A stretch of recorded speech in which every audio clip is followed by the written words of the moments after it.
It's like we've always known, been set in stone, unbreakable. It's like I've always dreamed, true harmony, unmistakable, unmistakable.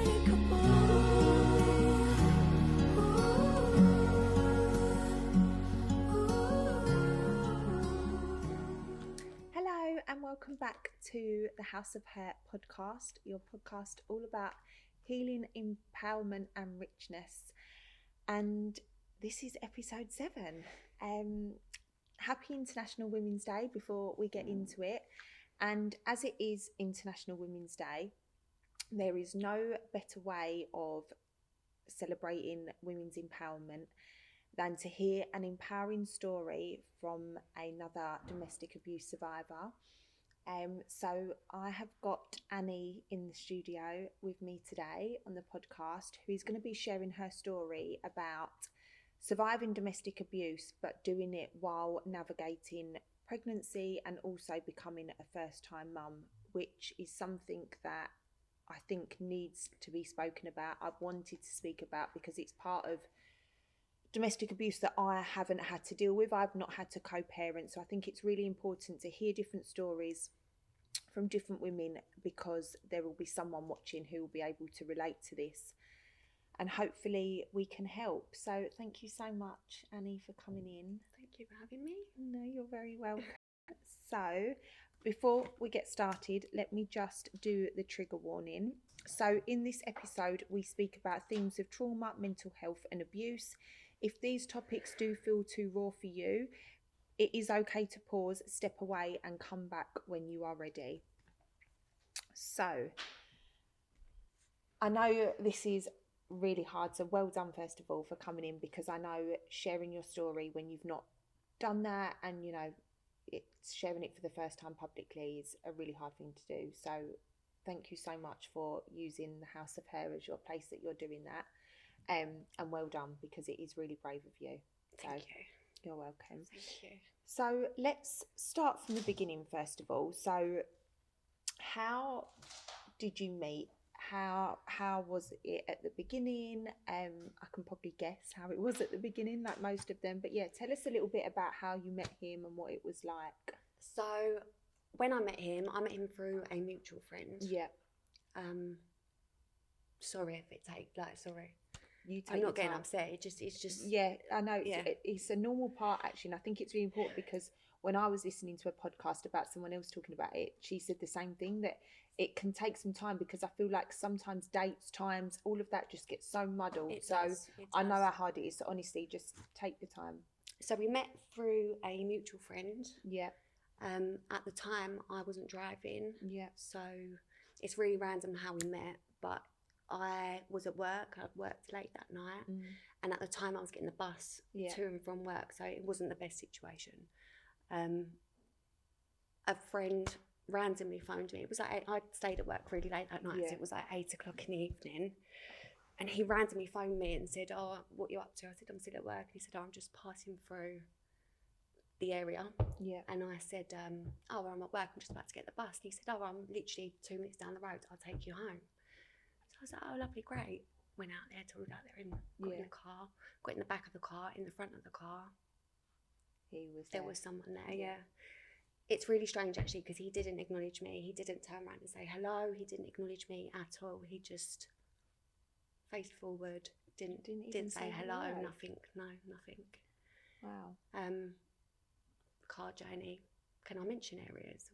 Yeah. Car journey, Loughton, South Woodford. Didn't say a word to me. Yeah. So I was chatting to the person that was driving. Yeah.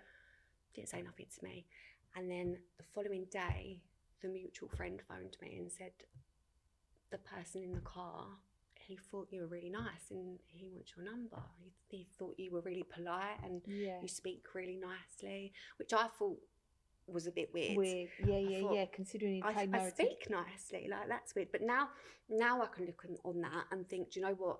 He preyed on me. Like he thought you're a nice, softly spoken, nice girl. Innocent You're girl. being easy. You're an easy target.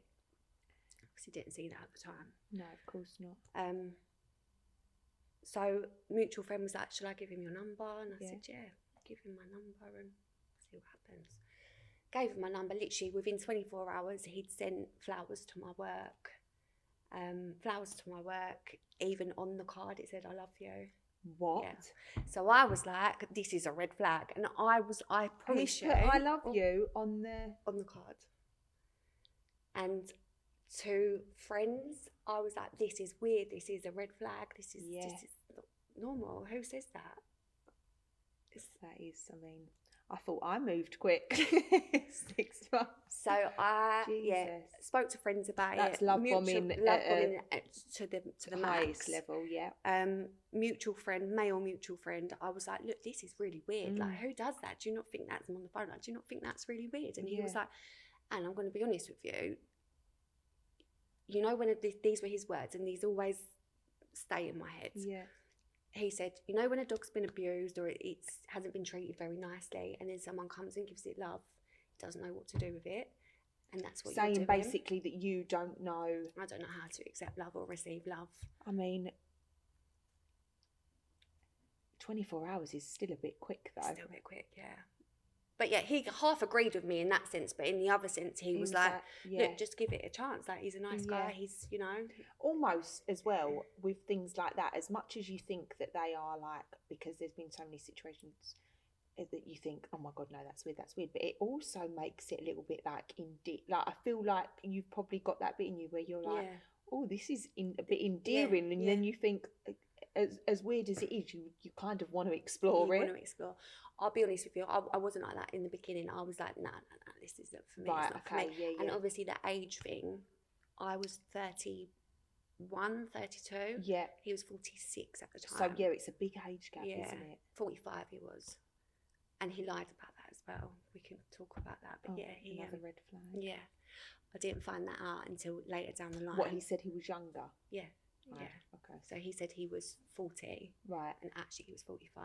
Yeah. I've gone off track. That's all right. No, don't be silly. So you met that way. We met that way. He sent you the flowers. He sent me the flowers. I was like, no. So that was in the November. For months. Yeah. We're talking. Well, we're not meeting up. We're not. Nothing. There's nothing there. But he's, you know, saying, should we do this? Should we do that? I was like, no. I rejected him. So you was really strong. I was really strong. I was. Yeah. I was like, no, I just don't feel that this is right. And obviously, we have touched on this, we won't go into it, but I have been in abusive relationships in the past. So I saw it as like, no, this is not, it's not right. Months pass. I go to church. I was praying. I was in a bad place in my life at that time. Okay. Yeah. And I was praying so hard, like, just give me direction, give me some kind of... Something. Yeah. A direction. Yeah. And I felt that as the weeks went on after that, I was being pushed towards him even more. Like, and I can't even explain that. Yeah. But... You just felt yourself. I just felt, that was my future. I mean, he was very persistent. Very persistent, wasn't he? Very, considering very persistent. That you like most. Yeah. Would, you know. And if, like I said, I rejected him. If any, I probably mugged him off a little bit, if I'm honest, which got used against me down the line. Did, yeah. Yeah. So met him in November. By April, I was like, do you know what? Let's just see where this goes. Give it a go. And how was it like once you'd kind of given in, so you've agreed to go out, I take it, how quickly then, was it quite quick that it kind of went from like, I mean, well, considering he said, I love you in flowers within 24 hours, I mean, he backtracked on that, obviously, after he'd said it, and I was like, I think I even said to him, it's a bit weird, like, and he was like, I don't mean that I love you, I'm not in love with you, I'm just letting you know that I think you're a lovely person, and you know, so he did backtrack, and he was a bit like, because I think he realised that probably wasn't the right thing to say. So then it was quite intense. So once you've entered into the relationship, very intense. Did you move in? Yeah, he moved into my flat within 2 months. Right. Okay. So that's my, you know, I privately rented that flat. It was my flat. Yeah. And he came into my home. And how quickly, so once you've lived together, how quickly was there ever a time in that? So obviously you've stayed off for a long time, you've then got into the relationship, it's quite intense. Was there any signs once you was in the relationship that was there any part of you, was you completely into it, or was there parts or bits of his behaviour that you were thinking, this isn't right? Did you ever have an inkling that this could be something? At that point, other than the persistency and, you know, like the way that he was trying to get me into a relationship, Yeah. which you can see that as a red flag, or you can see that as someone that is really chasing you and really wants you. Yeah.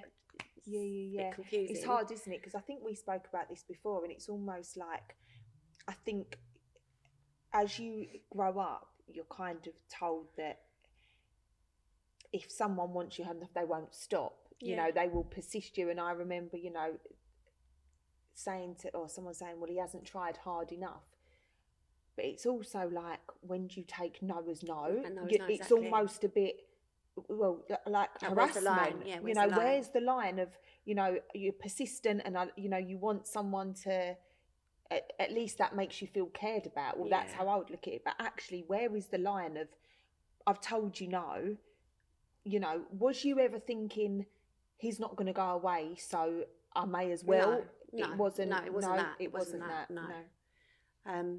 When I got into the relationship with him, it was fine. It was fine. It was good. Yeah. He hadn't really shown any signs of aggression. Nothing at all like that. So was he very much like love bombing? Yeah, was he like was very charming. You couldn't do anything. He was lovely. Like he was lovely. You know, and I thought, you're an older guy. Maybe I need an older guy, someone that's gone through the shit and then has come out the other side and actually has realised that. Yeah, and actually, because I think a lot of the time, I know when you meet men your own age, men are naturally younger. Sorry, Rye. But men are naturally a little bit more behind, I feel like, sometimes maturity-wise. So actually, 100%. I think as you get older, you start thinking, I want an older man. Yeah. You'd like to think they'd be a little bit more mature anyway. You would like to think so, but in this case, not. No. As we're going to hear. So it was all lovely. How quickly did he move in? Within 2 months. Wow. So quick. Quick. But that was, I'll be honest with you, that was kind of, I would never do that again. I would never ever do that again. Yeah, but of course, but when you're being love bombed, and they do, and this is the problem with abusive relationships, is they show up as everything you've ever wanted. He was an older guy, he was charming, you thought he'd been through enough life experiences, and he was going to be this older guy that comes in and shows you what love is and how to be looked after and loved. And so you would, as a woman, when you feel like that, you know, now you would probably have the experience to think, well, that's, you know, my gut at the beginning was right. But you do get wrapped up in it, because ultimately as well, that is what we want, is to be loved. So when someone comes in and they're doing all of that intenseness and they're doing it so quickly, it's so easy to fall into it. Yeah. Wrapped up and want to be with them. And you think the natural next step, you know, when you're in your 30s and 40s, the natural next step is to be like, right, let's move in together. But you don't know someone. No, you don't. I don't think you ever truly, and that's probably the cold side of me, but I don't think you ever truly can know someone. Yeah. I don't. Well, especially, after a couple of months, you know, and I've done it. I've done it. All my relationships have always been quite intense, quite quickly, and that's why probably none of them have worked out. But I think you don't know someone, and it's so easy for someone to put on an act, but then as we find out, that act gets harder and harder to keep up, and then this is where they start showing their true colours. So so he was charmless, when did that act, because that's what it is, start to crack? When was the first time? So the first time was probably May, so a month. So you went out in the November. We didn't go out. No, we met in the November. Met in November. Yeah. When did you? April. Right. Okay. Relationship. And then May. Okay. We went to a friend's barbecue, and then ended up going to a local bar afterwards. And I was just chatting to people on the door. I knew the security guards. I was just as you do. I was just saying hello. I've turned around and he's gone. He was gone, and I was like, shit, where's he gone? Next thing you know, he's like pulled up abruptly outside the bar, and I was like, well, what are you doing? And he's like, in the car. And I didn't know there was a problem at this point. I didn't know. I just thought, well, it's not like he made a problem when I was at the door. He just disappeared, and then all of a sudden he's there in the car. Yeah. So I've got in the car. Like I said, I didn't know there was a problem. And he said that I'd embarrassed him and humiliated him. And how could I do that? And I was, again, like I said, like I've experienced this kind of behaviour before, so I was like, what? Like you can't tell me who to talk to. You can't tell me nothing. I'm getting out. And I tried to get out the car, lock the car. I don't know if you did by the George pub. Yeah. And you can turn right or left, and we was at those lights, and there was a car next to us, and they're like, they can see what's going on, and they were like shouting, and he's locked the car, done the window up, locked the door, done the window up. And I wouldn't say, and this is not me downplaying it, but he didn't punch me, he didn't slap me. It was like a flick in the, but it did bruise me, and it did bleed. That's not me downplaying it. I think you minimise it, because I think we see, and I have done this, you see so much with domestic, but that is still abuse. Yeah. You know, that is the minute someone puts their hands on you, but in your head you try and talk yourself around. Yeah.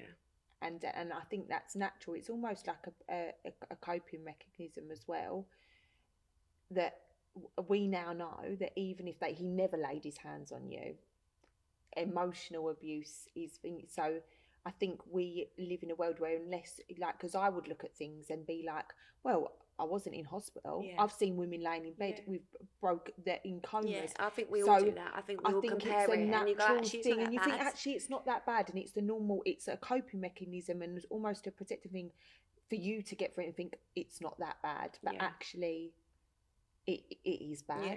And at that point, that's when I should have cut it dead completely. Yeah, of course. He wasn't living with me at that point. He wasn't living with me. Okay. It was the first time we got drunk together. Yeah. So I felt like the next day, obviously, was it just drink? Yeah, like alcohol fueled. Like, don't really know what happened. You know what I mean? But it's happened, and 2 weeks, probably 2 weeks, and things were back to normal. Like, So after this happened, he was really sorry. He was. Yeah, so he was really apologetic. Sorry. Yeah, very apologetic. And this is where that cycle starts, because it's the ups and downs. That was the first and the last time that he ever apologised. Yeah. Okay. The first time it happened was the only time that I ever got that apology. Afterwards, violence would happen. There would never be an apology after, you know. And this is where, I guess, because I think at the early stages as well, he probably thought if he didn't apologise, he wasn't living with you at this point. Yeah. He didn't have his foot in the door enough. Yeah. You know, and that would make sense as to why I'd imagine when he's done it the other times, he was living with you. Yeah. And he knows it's a lot easier to keep you in that cycle. Yeah. Whereas at that point, you could have just been like, no, not for me. And now, which I should have done. Yeah, but listen, we all should have done. But unfortunately, you were part of that cycle already. You know, you'd already had the love bombing. You'd already had all of that. So by that point, your body and your brain and the chemicals in your nervous system is already starting to get used to them highs and lows. Yeah, exactly. Crave the high. And also, when you have been through it before, it's almost familiar to your body. That cycle, that feeling, you probably have been there before, and your body, that it almost feels safe, which is mad to say, but when so familiar. It's like, oh, this cycle's back, oh, these feelings are back, and I recognise that, and we know in our heads it's not good, but our body and how that works, even if something is unsafe, if our body is used to it, it sees it as safe, and it sees the unfamiliar as not. So it's a lot quicker for you to fall back into the cycle. Yeah, maybe you're right. Maybe that, Yeah. So he was violent, and then he apologised. You go back into it. How is it after that? Fine. Absolutely fine. Yeah. So then after months, he then moves in. And there was no more. in between this, was there ever, so obviously this was physical, was there any controllingness? Was there emotional abuse? No. There was none of that. None of so, that. okay. None of that. He liked my family. Obviously, my family and friends knew about the incident that happened in May. They knew. So straight away, they're like, nah, No. you can't do this. You can't.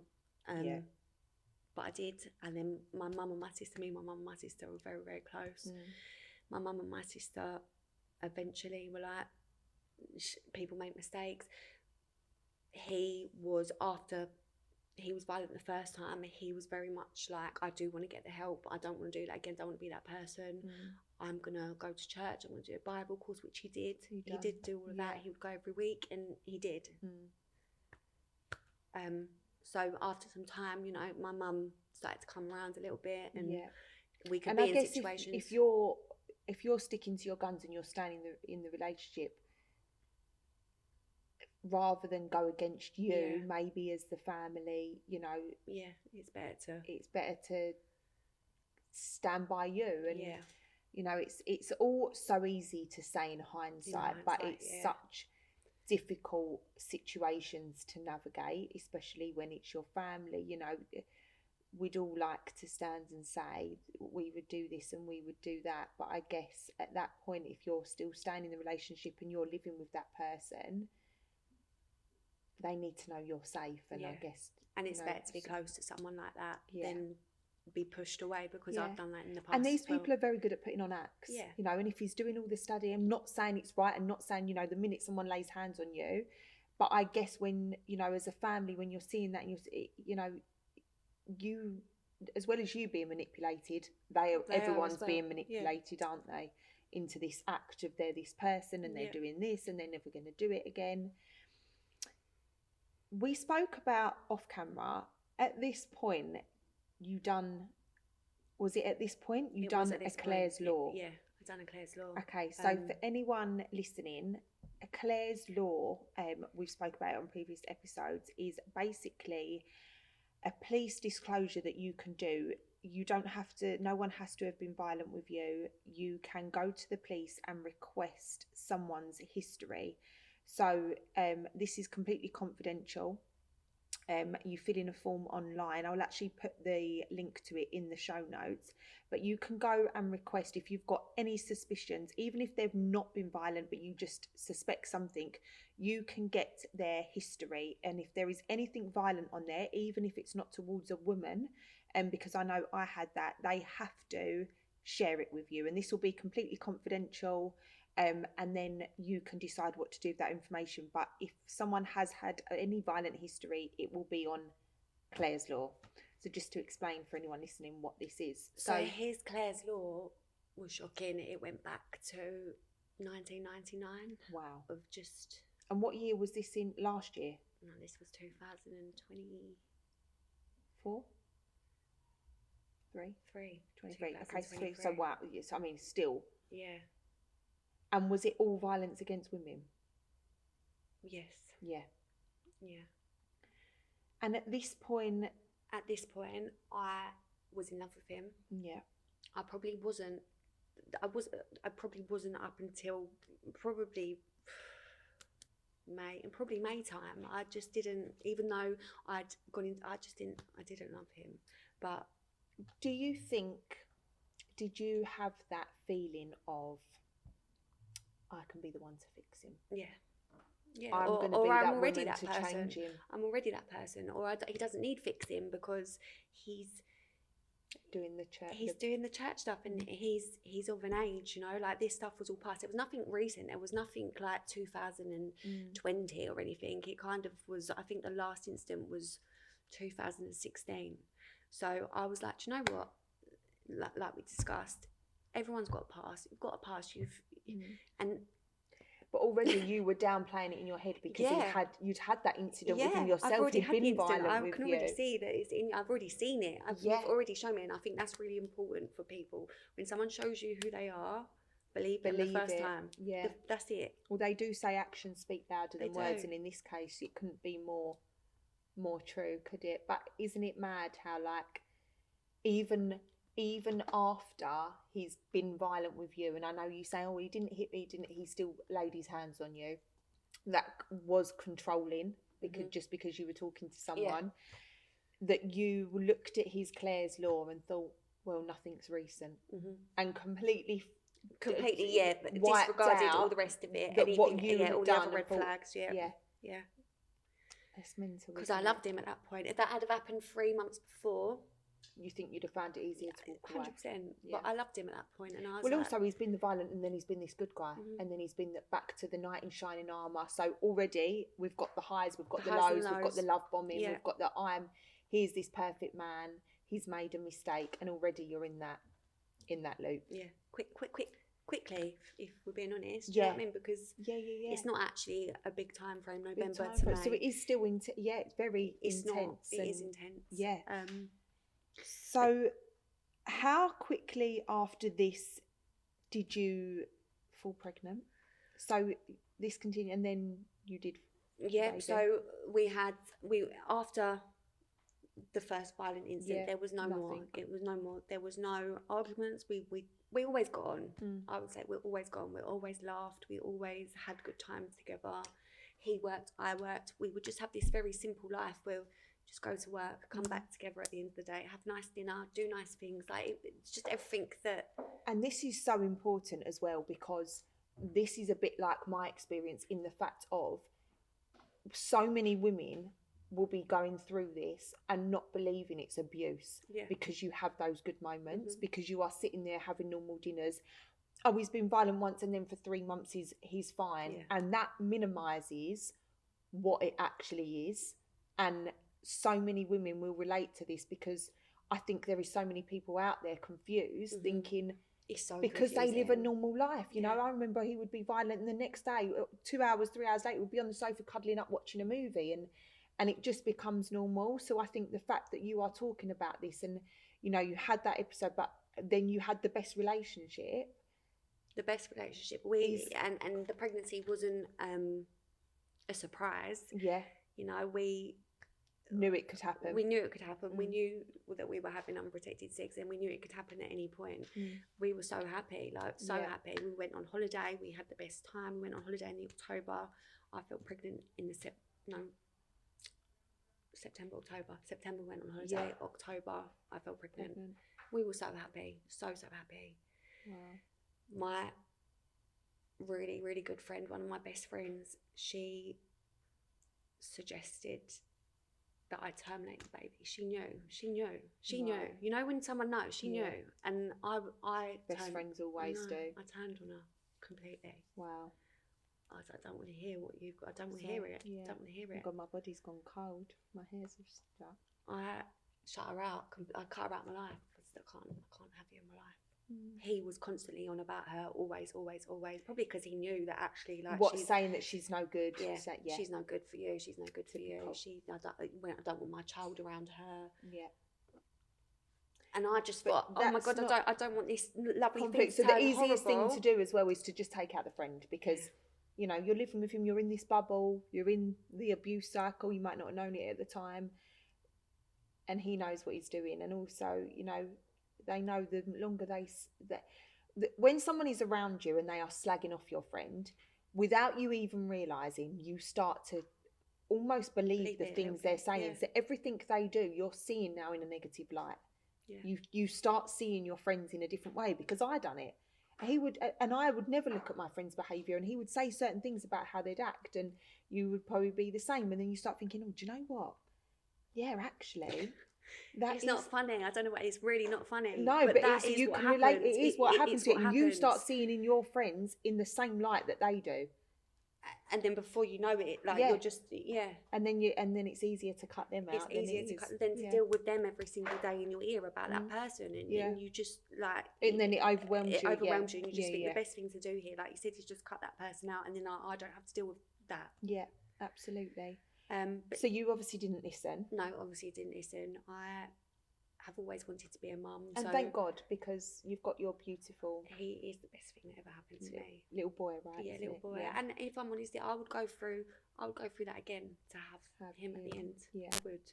Yeah, but it's so hard, isn't it, when there's children involved, because it's like something so traumatic. But obviously at this point, the only instant that's happened is the little flick in the car in the face. We've got over that now. We've had a lovely summer. I'm pregnant. You're living what more could I want? Do you know what I mean? Yeah. This is the best time of my life at this point. So through the pregnancy, he was fine. He was amazing. He wasn't just fine. He was amazing. Like he would. Was everything you wanted. Everything that a woman would want in a man. Yeah. And then you have the baby.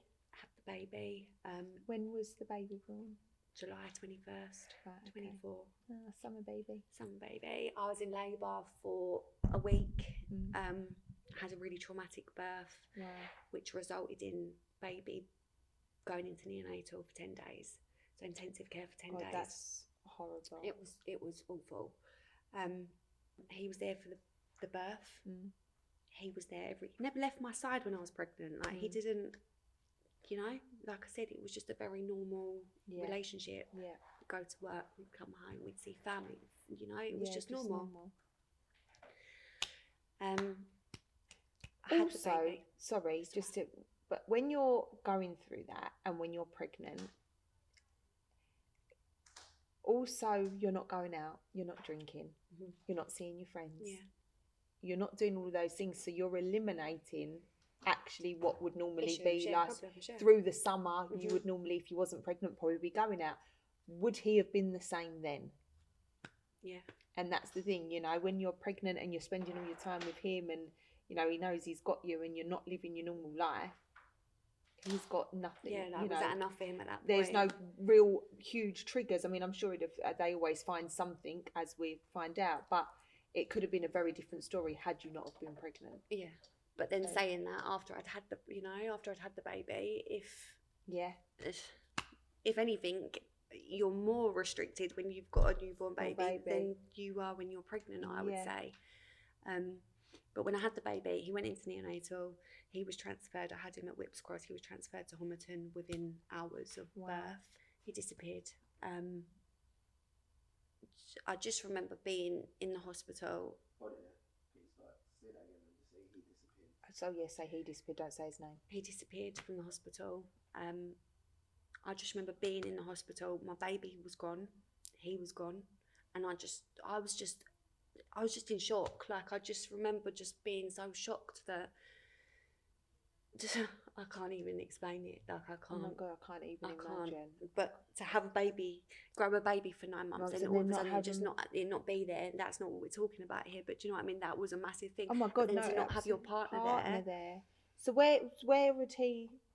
I couldn't tell you. I couldn't even tell you. So in that instant, when you needed him the most, when I needed him the absolute most, he wasn't there. And that was like... Did you try and ring him? Yeah, I'm ringing him. And he's not answering, or he'd answer and be like, I'm just having a drink with my cousin. Like, that casually. And I'd be like, sorry, you're what? Like, who's your cousin? Because... not seen him for... No. Like, or heard of you being with any... Like, you know, he didn't really go out himself. Like, it was just... So, all of a sudden, the day my son was born, where are you and who are these people that you're with? So I got discharged from hospital the next day, and I remember sitting there and I'm ringing his phone, he wouldn't answer, and I'm like, fucking hell, like, what am I going to do? How am I going to get home? Like, what am I... So he's literally just left you in the hospital? Yeah.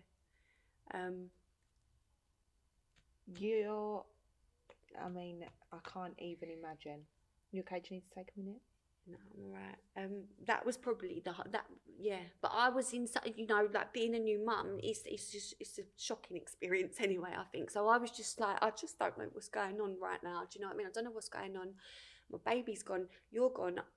I remember ringing my friend and saying, can you go to my flat? Can you see if he's there? Can you see if his car's there? Like, I need someone to pick me up. Like, I don't know having to deal with that on top of a baby, like, I mean, becoming a mum, like you said anyway, but having a baby in a different hospital, in intensive care, and there's no one there with him. Wow. Yeah. My legs are literally like. My friend went to my flat, banged on the door, and he came down and he was asleep. And she was like, Annie, like afterwards we've had a conversation, she was like, I was so scared that I was going to go there and he was going to be with someone else. Yeah. And I said, yeah, like that's what I thought. That is because what else would you I mean, think? yeah, You know? you would. What would you think? But he wasn't. So yeah, he came and got me from the hospital. But I was like, do you realise the stress you've just caused me? And he was just like, no, he didn't really understand it. He didn't. It was kind of like, it was so blasé and such a lie. And I'm like, because when you're thinking in your head, this is so you wrong, were almost like, and was you almost relieved that he just wasn't with someone else? Yeah. So it's almost like, oh, he was asleep, so we'll let him off. He was asleep. Yeah. It's fine, but that's not okay in that Absolutely situation. not. But you were just relieved at that Yeah. point that he's come. He wasn't with someone else. So in actual fact, it's not that bad. Is how it's not we that bad, see it. It's not that bad. It's not as bad as Wow. where my brain was going when Yeah. I'm sitting in that hospital. Like he's in bed with Do you someone think? else. And I mean, he must. They all know what they're doing, but like, for him to just casually go asleep knowing that you were in hospital, he's been out drinking, like he would have known what that was doing to you.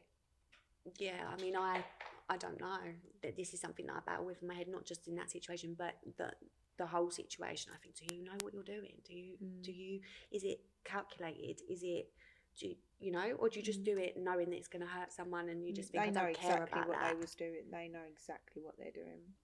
They do.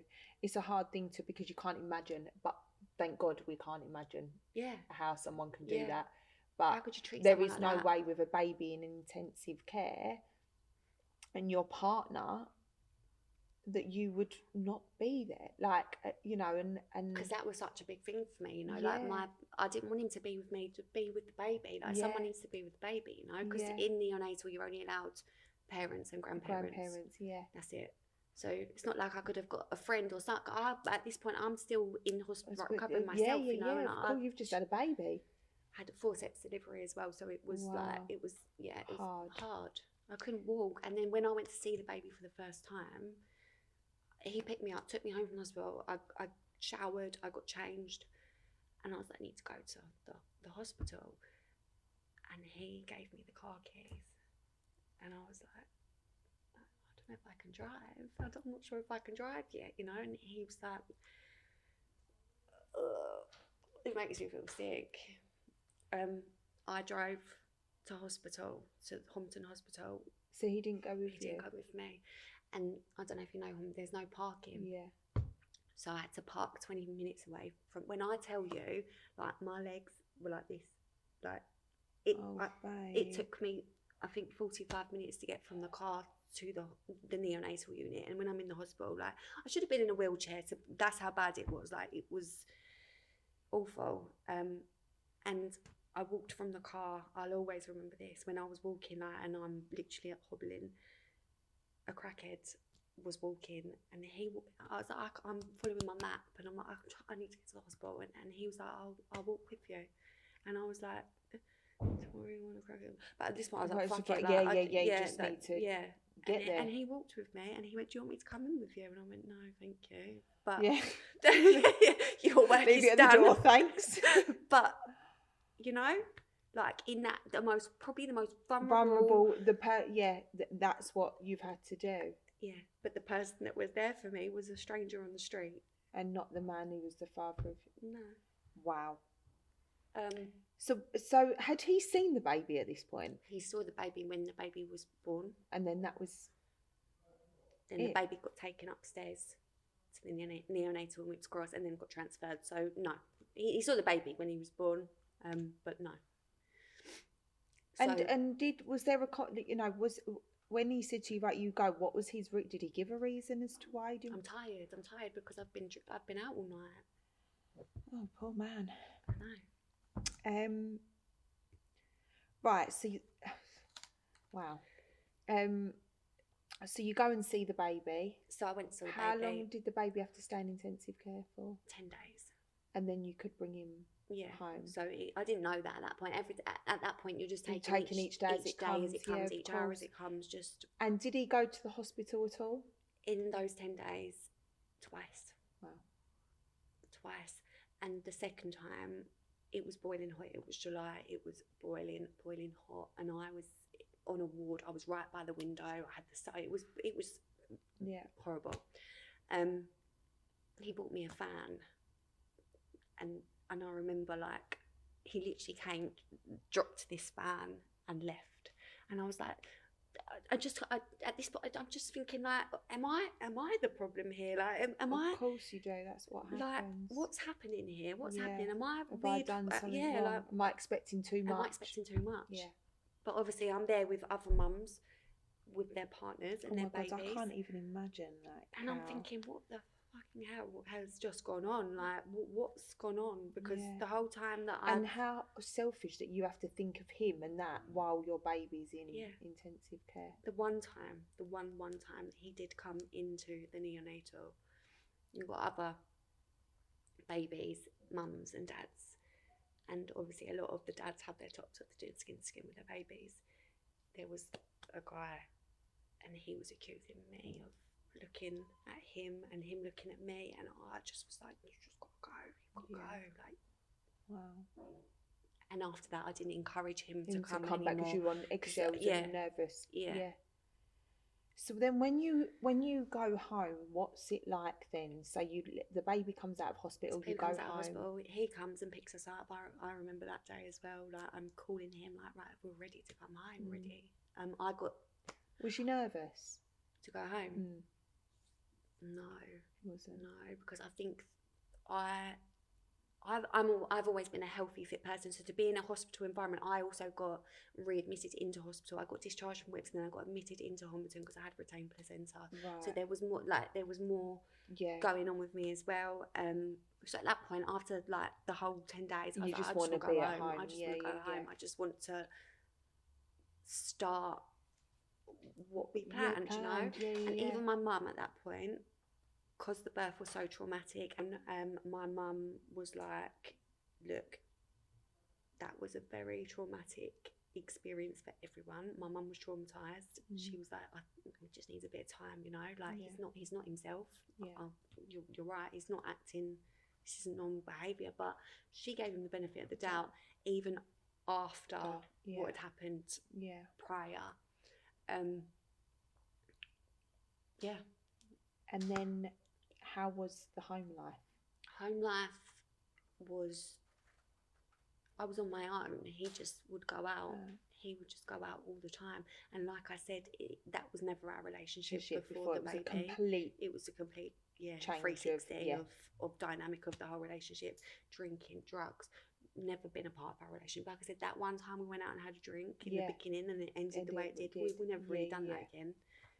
Drink and drugs, never a part of us. It was never that. I've never been a party girl. I've never been a drinker really. Like, it's just not really my life.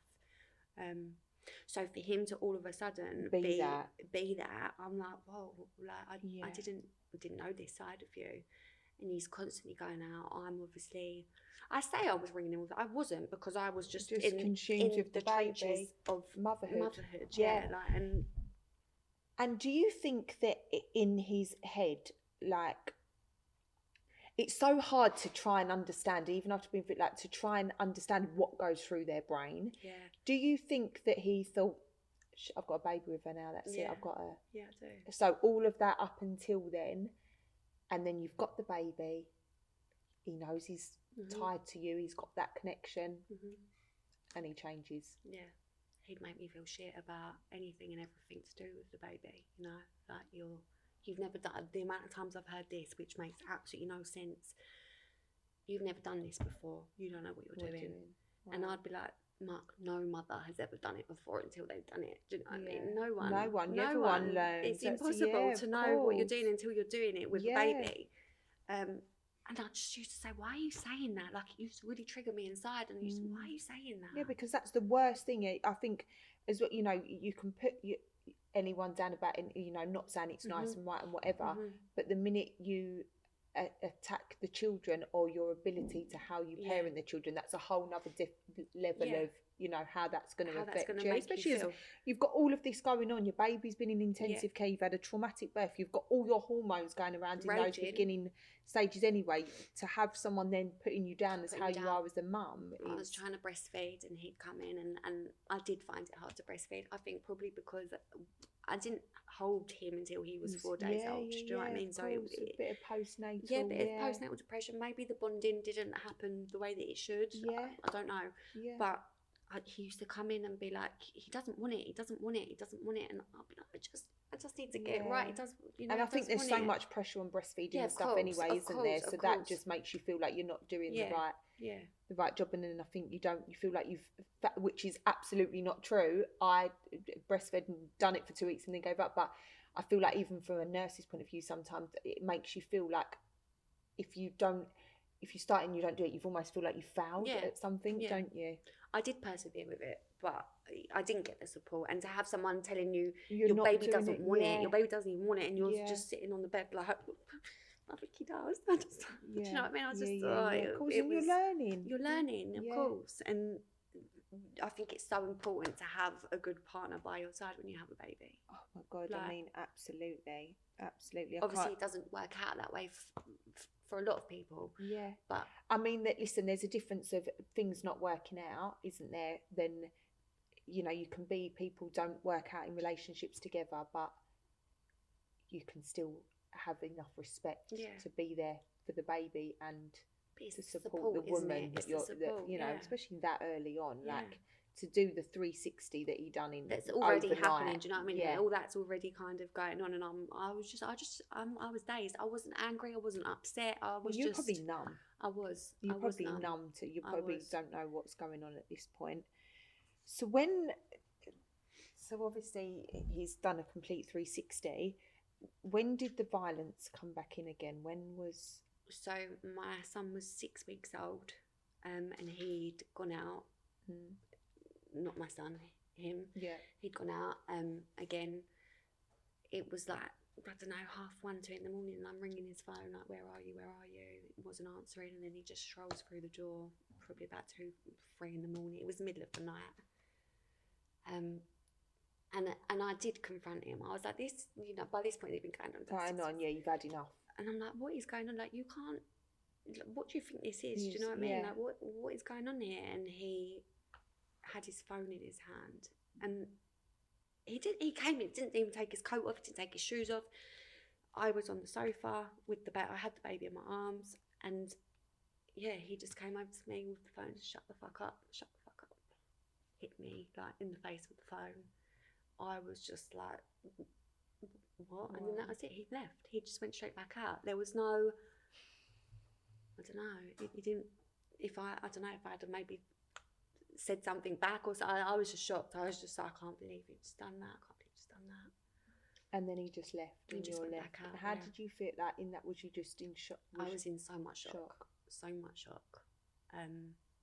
It was the middle of the night. I just remember, I know this is really random, but I just needed a vape. Like, I just was like, I just need a vape.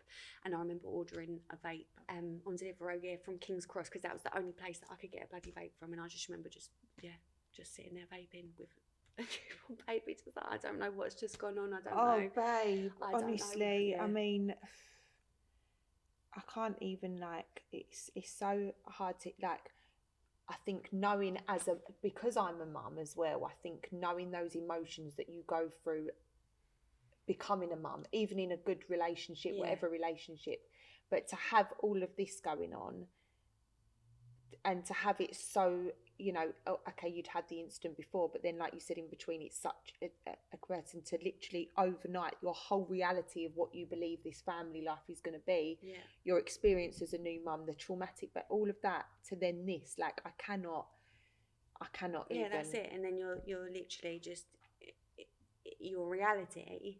And it takes away your whole experience. I don't mean it takes away. Listen, you've got a beautiful baby, but it does.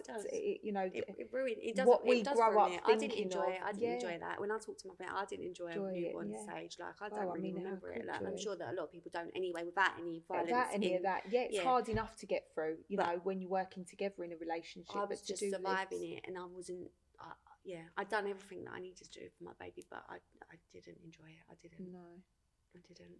So then, so does he come back? What? So how was the relationship after that? So you've got this. So he has this. Yeah.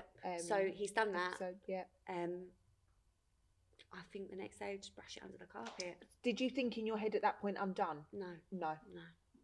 No. You just was you wanting him to come back? Was you? I think, and I don't want to keep on going on about motherhood, but I think because so I was in early, the your thick of whole- it, like yeah. I just didn't have the brain capacity to think about that side yeah. of things too much. Like it was just like, this is what You it just is. needed to get on. He's going out all the time. I'm now just here with the mum, baby, and yeah. that's just what it is. Yeah. And that went on for some time, from October to December. In between this, so he's been violent again. Was things continuing as normal? Like, would he come home and things would be good? Yeah. How was the? So he was drinking a lot. So he'd go out drinking and then go missing for days, and then come back with his tail between his legs, like, I know I fucked up. I know I fucked up. When I start drinking, start taking drugs, and I see your name on my phone ringing, it gives me anxiety, so I can't deal with it. Yeah. So I was like, oh, I can understand that, but we really got to stop. You've got to knock this on the head, the drink and the drugs. I don't even know what drugs he was taking, to be honest with you. I suspect that it was like bad. Yeah. It's because I think that actually I've got a guest coming on next week who will be a really good one actually to watch, and she's actually coming on with her partner, and they work with women going through abuse with men that are battling addiction. And it's really interesting because although that makes them, I don't want to say worse, underneath that they are still that person. It's just almost like they get the drink and it fuels it that little bit more. And but then you've got something to blame, and then you're blaming it on that, like you did at the beginning. It's something to blame. Every it's time not he was him. violent. Well, no, saying that, the last time he wasn't drunk, it was the middle of the day. So no. But in your head, it's easier to get your head round, isn't it? So that it's not every him. time it has happened, it was always alcohol from his side, like it or drugs used under the influence or something. So you're right. It is easy to go, blame it on that. Like it's not him. Yeah, it's not you. And when he's coming off it, he's sorry. Coming down, and exactly.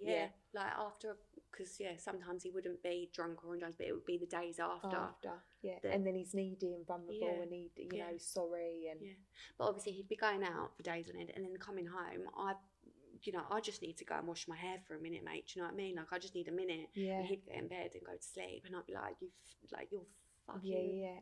But then I guess when you're going like that and it sends you mad, it's then you need to be this. It's because you're acting like this, and it's gaslighting. It's gaslighting. Completely gaslighting, 100%. And then you're probably shouting as any normal person would when this was going on, and then you're blamed for the behaviour, and you make them the way they are. Yeah, and that's where it begins. Yeah. Wow. And how long did this go on for? So December 24. So my son was 6 months old. And was there violence in between? So from the one that he done? No. Okay. So no physical violence. Right. It was just So all the other abuse, the emotional abuse. Yeah. December, the drink and the drugs is still a problem. Still a problem. Not New Year's Eve, Christmas Eve. I remember being so excited to go to church on Christmas Eve with my baby. We'd been the previous year, me and him, no baby, and I was so excited to go again with our baby. So excited. And I'd been to my friends. I'd gone home in the afternoon thinking, right, like it's 4 o'clock, we need to get ready to go to church. And I'd got home and he was off his face on MDMA. And I was like gobsmacked. Like, what's going on here? Do you know what I mean? Like, we've got a baby. We've got a baby. Like, it's Christmas Eve. Wow. Yeah. And that was that like the. Yeah, like that got my back up. we still had a nice Christmas day together. He worked shift work, so he'd work in the nights. So he'd go to work at like 6 and come back at 7 in the morning. And this particular day, it was like a come down situation. Yeah. And he was on the phone to someone, I don't know who, and he was talking about me, and he was saying, you know, she's what I said before, she's a new mum, she doesn't know what she's doing, she's never done this before. And I was like, he's holding the baby, and I was like, Mark, why are you talking about me like that? And he turned around and was like, I don't know what makes you think that you're so important that I'd be talking about you. Like, that was gaslighting again, do you know, because you just think you clearly fucking are talking about me, do you know, you're doing it right in front of my face. You're mad. Yeah. And I was like, just give me the baby. Like, he's at this point just verbally abusing me. Give him the baby. Don't get to talk to me or talk about me like that. You're holding my son. Like, give him to me. And he wouldn't. So I've gone to walk out the room, and he stood up and booted me, kicked me so hard in the tailbone. I had an epidural as well. My body was still in bits from. It was pain that I've never felt before. Like, it was so painful. And I just remember going down to the floor, like, screaming, like, no, it really hurts, it really hurts. You know, like, when I've watched your story and, like, the fingers, when, you know, like, a little flick in the face, but when you're actually, it fucking hurts so bad, do you know what I mean? You're like, please, just stop, like, you know, when you're in that situation and it's like, are you going to stop? Like, what's going to happen here? And he just, I don't know, he thrived when I was down. Pig. Yeah.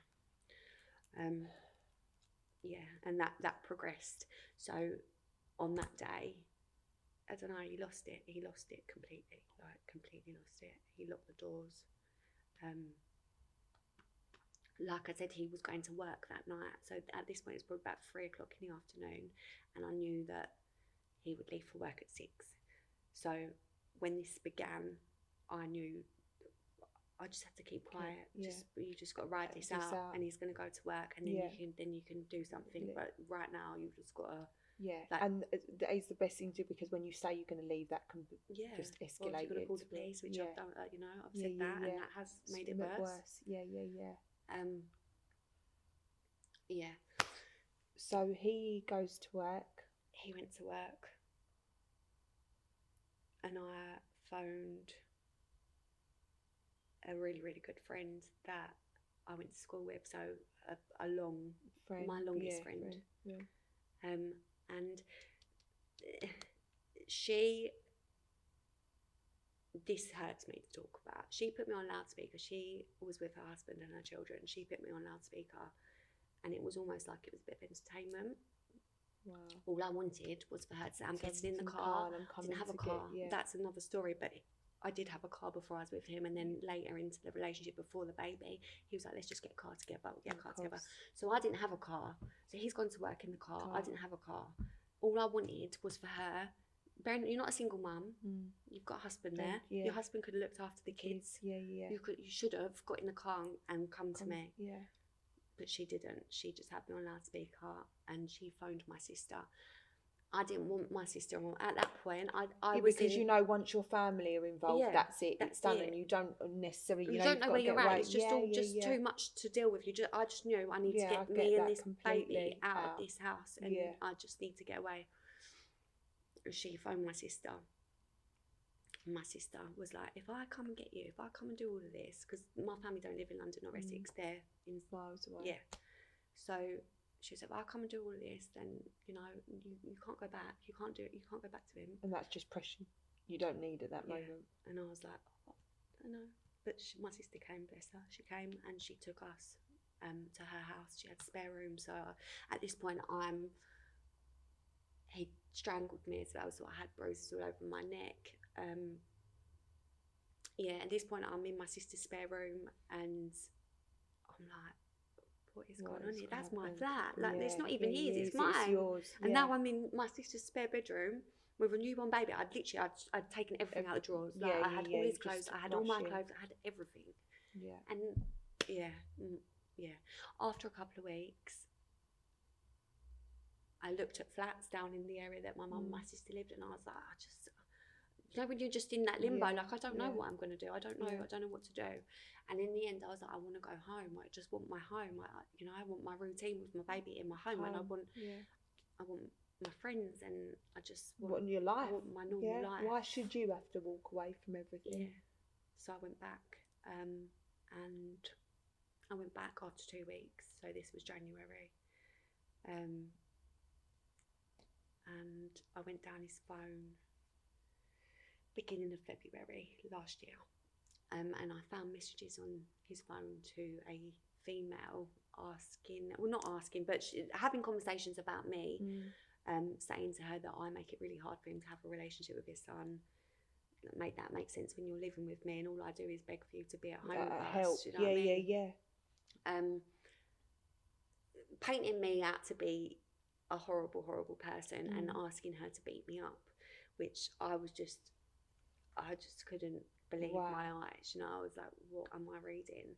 This was early in the morning. It was about 7 o'clock in the morning, and I'd gone into the bedroom. He was in bed, obviously.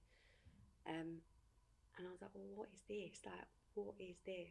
And he jumped up out of bed, like he was coming for me, and I had the baby. I had pyjamas on, baby still had pyjamas on.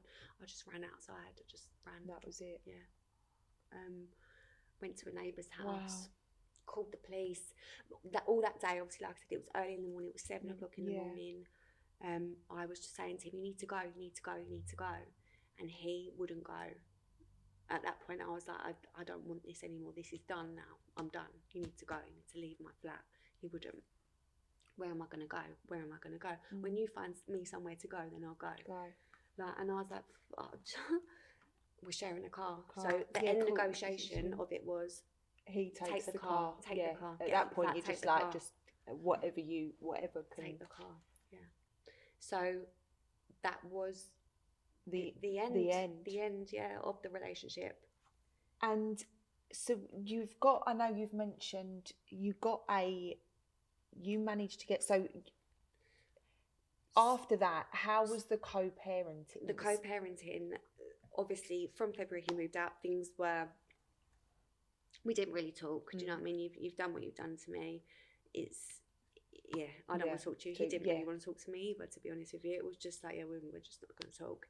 It got to probably May last year, and he was like, I want to see our son. And I'm very much a person that thinks that whatever's happened in your relationship, you shouldn't stop children. But you're a good person as well, so you always think of... I thought I was doing the right thing. Yeah. I really thought that, put all that aside, I don't want my son not to have a dad. I don't want that for him. I'm not even thinking about you. I'm thinking about my son not having a dad, and that upsets me, you know. So I started letting him see him. We'd go out to the park. We'd go out for dinners together, like as a family, but not in a relationship. No sexual relationship. No nothing. It was just we would meet up and have a nice time with our son. Fast forward to October 2024, normal day. By this point, obviously, from May up until October, you know, it's been okay. It's been okay. You've co-parenting, not in a relationship, co-parenting. He's now moved out. Which is, you know, a hard thing to do when considering everything that's happened. But I still put all that aside and still, So he's come to visit our son on a normal day in October. His mood was just not quite right. We'd been out to a dance class with the baby. I needed help with all the stuff back up the stairs when we got back. So it came up, and then it was baby's nap time. So I said, Mark, like, he's not going to go. He's not going to go to sleep. All the time you're here, you need to go. And he starts getting aggressive. Body language changes. Everything kind of changes. And he used to call me this a lot, but it triggered me. He was like, shut the fuck up, you fucking idiot. And I was like, do you know what? You do not get to talk to me. I'm holding it. I don't get any financial help from him, nothing. You're holding it all I'm holding it all together. You've violated me in the past. I've still allowed you. And here you are again talking to me like that. And you don't get to do that. You don't get to do that to me. and he picked the baby up off the bed, walked into the kitchen. I followed him, and I was frustrated at this point. I was like, "Get the fuck out of my house! Give me my baby! Get the fuck out of my house!" And he strangled me, throttled me. With one hand, he's holding the baby, and he dropped the baby on the floor to put his other hand around my throat. Wow. And yeah, I was frantically looking for my phone. I've obviously got the baby now, and I'm looking for my phone. And he followed me. I'm sitting on the sofa at this point with my phone. He's taken my phone, and he just started kicking me in the legs. And then I ran out the house. He followed me this time. He chased me. We got to a neighbour banging on the door at the neighbour's house. She's opened. I've gone straight in, and he's then like, he didn't go for her, but he towered over her. Yeah. I'm coming in. My son's in there. She said, "No, you're not." She shut the door. Wow. And we called the police, and yeah, the police came, but they were like minutes too late.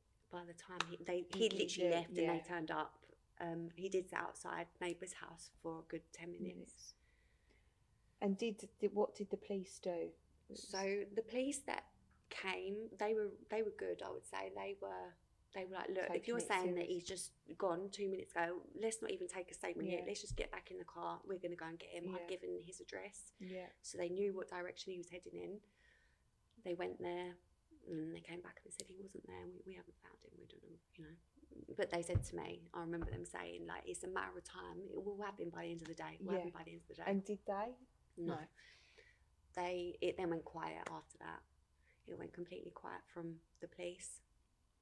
Just that obviously he was wanted and there was a warrant out for his arrest. The police automatically, I think any time any domestic violence is reported with the police, they have to report to social services. So within really hours of this traumatic thing happening to me, I've got that to deal with. Yeah. And I've called and the then police. That makes you feel like you're, you know, what have I done? What have I done? You're getting more interrogation than what. They're not interested in him. They weren't interested in him. They was interested in me. They was interested in how I'm going to protect my child. What are you going to do about this? And it's just so overwhelming at that point, isn't it? It's so, I understand though, in the same breath, I understand. Of course, but at that time when you've got all of this going on, you have to look at individual cases. And in my case, I'm the one that called the police. No one called the police on my behalf. I called the police. I'm the one that reached out all for of that, the help. But also gone, you know, get him and do that. Yeah, because at this point, that I've called the police. He's out there doing what he wants, and now I'm here broken with social services, which is a whole nother layer. So you did go on to get.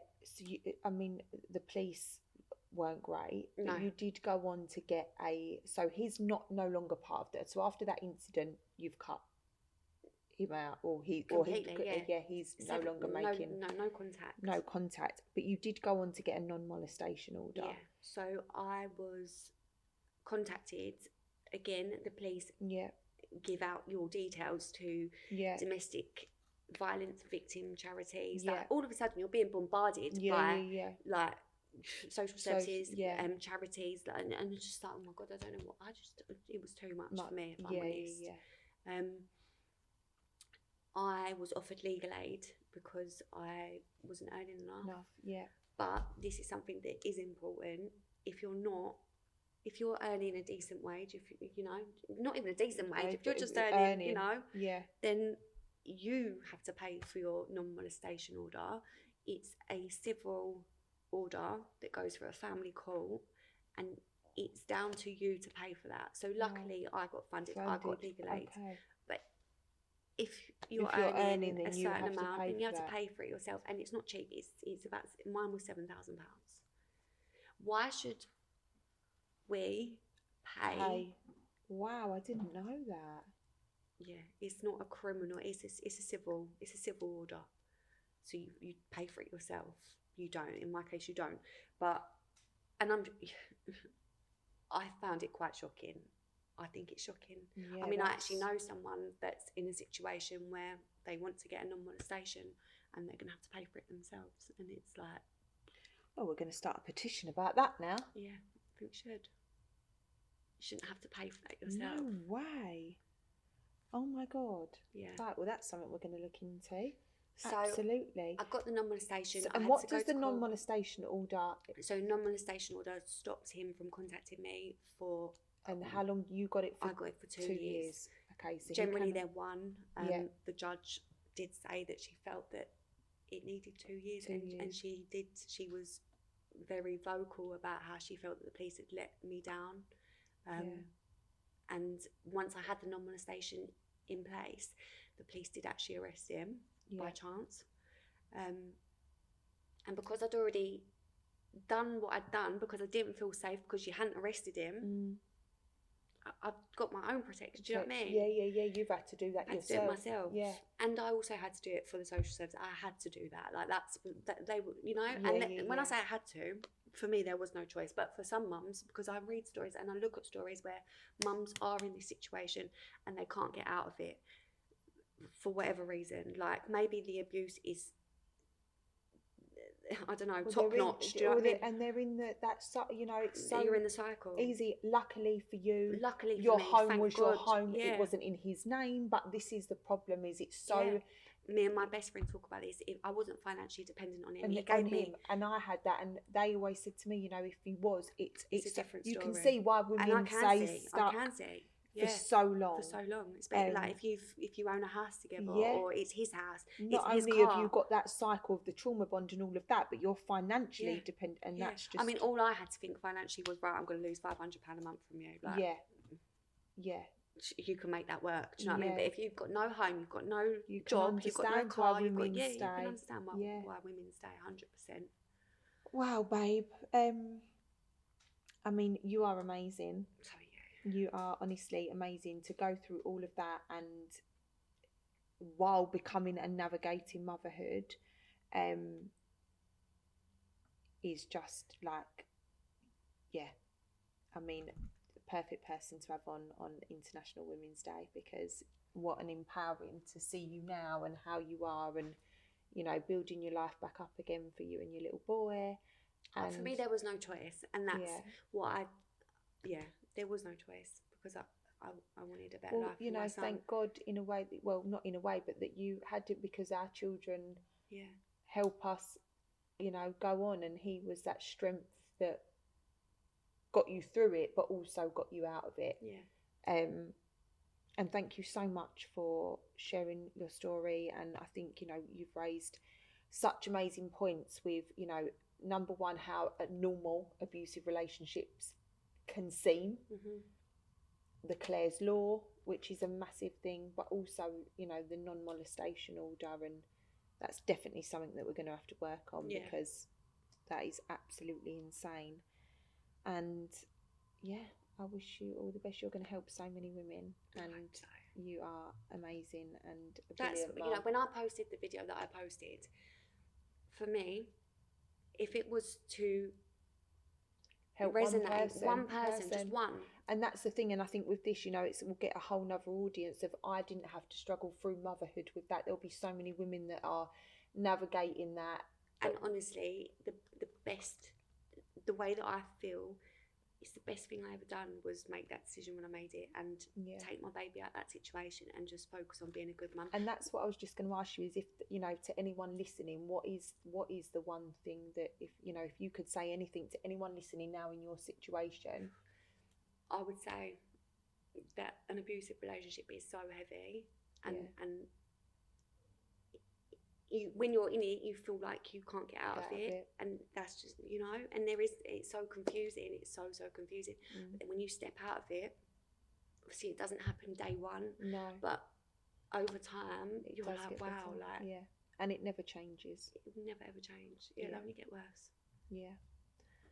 Thank you so much. Honestly, your story it's a hard hear, but you know, to see you here now, and you know, the things you've done, and you know, the woman that you've become is amazing. So you should be so proud of yourself, and so proud of yourself for coming on and sharing and helping I hope it does shed help. the light. I hope. It absolutely will. So thank you. Thank you. You're so brave. Thank you guys for listening. It's a hard hit. I'm going to put some relevant links in the show notes. So there will be ones to non-molestation orders and the Clare's Law, and of course all of the domestic abuse helplines. If you think that anyone you know, whether it's yourself, you know, please, if there's anyone that you know that it's not yourself, sorry, then please share the podcast.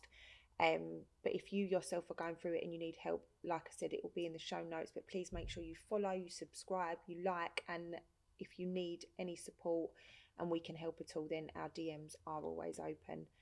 But thank you so much. Thank you. And we'll see you in the next episode. Thanks, guys.